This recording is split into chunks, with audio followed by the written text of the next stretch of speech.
Salam, selamat pagi Bapak Ibu dan Saudara yang dikasihi Tuhan Yesus. Selamat hari Minggu. Renungan kita pada pagi hari ini diambil dari kitab 2 Korintus pasal 2 ayat yang ke-11 dengan tema awas iblis musuh kita. Supaya iblis jangan beroleh keuntungan atas kita, sebab kita tahu apa maksudnya. 2 Korintus pasal 2 ayat yang ke-11. Orang percaya memiliki musuh yang tidak kelihatan. Musuh itu adalah iblis. Iblis adalah malaikat yang jatuh, naga besar, si ular tua yang disebut Satan atau setan dan menyesatkan seluruh dunia.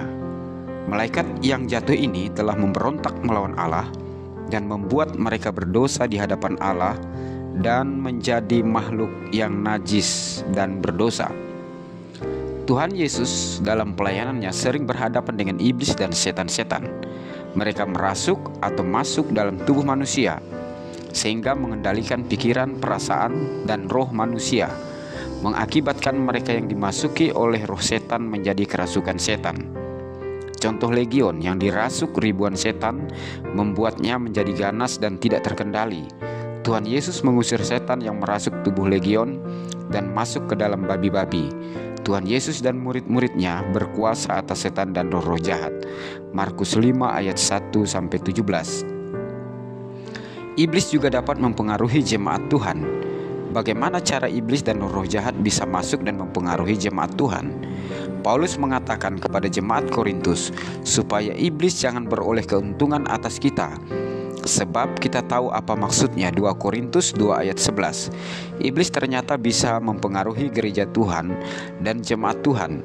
Bagaimana caranya? Jika kita sebagai jemaat Tuhan memberikan kesempatan kepada iblis, Paulus mengatakan jangan beri kesempatan kepada iblis. Efesus 4 ayat 27. Jangan berikan celah untuk iblis masuk di hati kita. Iblis bisa masuk jika kita memberikan celah. Celah itu dapat berupa hawa nafsu, godaan, atau dosa. Karena itu sebagai orang percaya kita harus waspada. Iblis seringkali mencoba kita dengan berbagai cara agar kita jatuh ke dalam dosa. Di jemaat Korintus, lewat suratnya, Paulus mengingatkan agar jemaat betul-betul saling mengasihi dan saling mengampuni. Jangan sampai di antara mereka meninggalkan luka. Luka itu adalah dosa yang tersembunyi yang pada akhirnya memberikan kesempatan kepada iblis bekerja. Bagaimana jemaat Tuhan dapat bertahan dari serangan iblis? Jemaat harus waspada terhadap godaan, menghindari dosa. Dosa adalah celah bagi iblis untuk memperoleh keuntungan. Minta perlindungan dari kuasa darah Yesus dan hikmat Roh Kudus. Dalam Efesus 6 ayat 10-20, Paulus memperingatkan jemaat untuk memiliki dan memakai perlengkapan rohani. Iblis memiliki kuasa tipu muslihat, berusaha keras untuk melawan orang-orang percaya.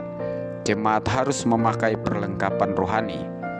Jadi berdirilah tegap, berikat pinggangkan kebenaran, dan berbaju jirahkan keadilan. Kakimu berkasutkan kerelaan untuk memberitakan Injil damai sejahtera. Dalam segala keadaan pergunakanlah perisai iman, sebab dengan perisai itu kamu akan dapat memadamkan semua panah api dari si jahat. Dan terimalah ketopong keselamatan dan pedang roh, yaitu firman Allah. Dalam segala doa dan permohonan berdoalah setiap waktu di dalam roh, dan berjaga-jagalah di dalam doamu itu dengan permohonan yang tak putus-putusnya untuk segala orang kudus. Efesus 6 ayat 14-18. Saudara yang dikasihi Tuhan Yesus, mari kita sebagai jemaat Tuhan hidup saling mengasihi dan saling mengampuni. Jangan biarkan dosa terjadi di antara kita, karena setiap dosa yang dibiarkan akan menjadi celah bagi iblis untuk memecah belah kesatuan jemaat Tuhan. Jangan biarkan iblis mendapat keuntungan dari setiap masalah yang kita alami. Tuhan Yesus memberkati. Selamat hari Minggu. Amin.